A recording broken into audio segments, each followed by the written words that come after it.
Hey everyone, hope you guys have been having an excellent day and have been enjoying this lovely warm weather we've been having. I know I've been enjoying it a lot. My name is Zachary Rose. I'm a junior at Purdue University and I'm a leader at West Lafayette High School. I'm here to talk to you about betrayal.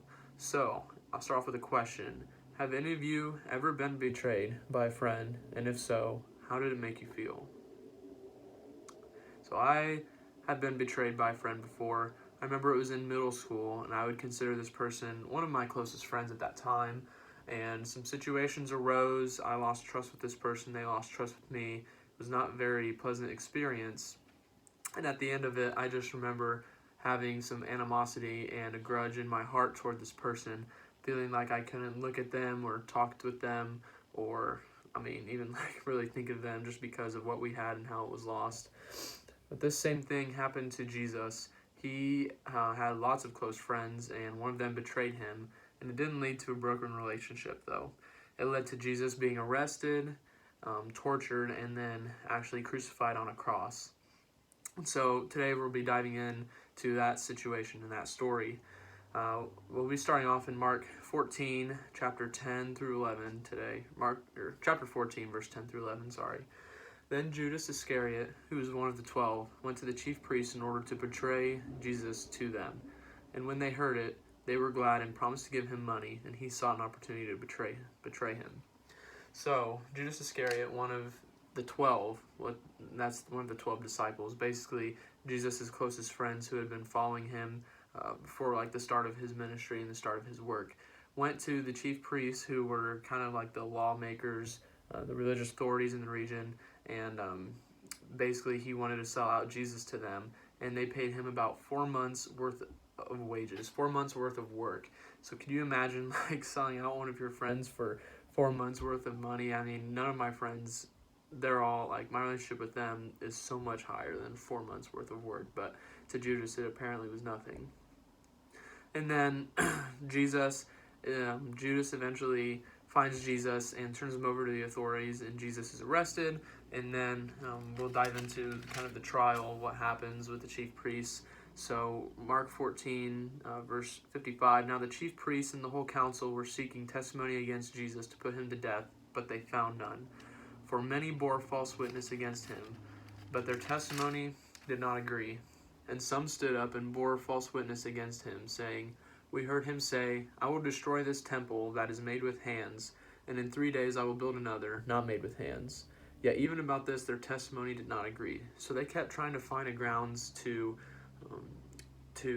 accuse Jesus of anything they could find to put him to death, but they couldn't find anything, and all their testimonies, what they were saying, didn't even line up with each other, which is just crazy.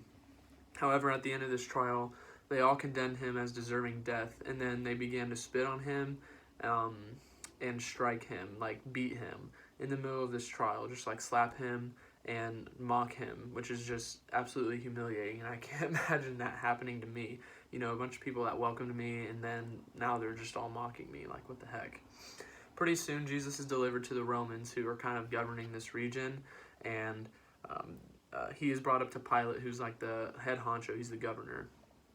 Pilate's questioning him, asking him, are you the king of the Jews? What have you done to deserve this punishment? Jesus doesn't answer because he just does not find any charge that is on him. So then Pilate makes a decision. He brings out a prisoner named Barabbas. So we have Barabbas here. Okay, he is a criminal, he's a convict, he's a murderer, and he's a rebel. So he's kind of the definition of a bad guy. Then we have Jesus over here. Pilate says, I'll release one of these to you people. Barabbas, this criminal, Jesus, this man who's innocent, who's done nothing wrong. Who do you want? And the crowd says, we want Barabbas. Barabbas. So then Pilate says, what do we do with Jesus? And the crowd says, crucify. So Pilate wants to satisfy the crowd, so he released Barabbas, and then he turns over Jesus to be tortured. And this torture is beyond humane. Basically, soldiers, they flogged Jesus with a whip all over his back and on his side and his front, and it's just a painful experience. This whip has like shards of bone on it, and he's just bleeding profusely. And then they put a purple robe on him, and they make a crown of thorns, and they put it on his head. So now, as if he wasn't bleeding enough, he's now bleeding from his head. And they're just mocking him this whole entire time, spitting on him still. And then they give him his clothes back, and then they lead him out of the town with a big wooden cross that he is forced to carry. It's probably like 100 pounds. And then they get up to this hill, and he's crucified, and that's where he rests for several hours before he cries his last breath, and he dies on the cross. So what we can infer from this situation is that Jesus, even though he was fully God, he could have just made all of this pain and suffering go away, yet he chose to suffer it for us, for each and every one of us, because he loves us so much. 2 Corinthians 5:21 says, "For our sake he made him to be sin who knew no sin, so that in him we might become the righteousness of God." So Jesus willingly takes on this punishment for us in this sacrifice so that he can take all of our sin, and that we might be made closer to God without sin. This action is also further exemplified in John 3:16, "For God so loved the world that he sent his one and only Son to die for us, so that whoever might believe in him may have eternal life," and that Jesus did not come to condemn this world, but to save it. And that all of that action was exemplified and seen through his suffering, through the trial, and through his death on the cross. But the story doesn't end there, and we will learn more about that next week. So stay tuned. Hope you guys have a great rest of your week, and keep enjoying this beautiful, warm, sunny weather we're having. Bye, everyone.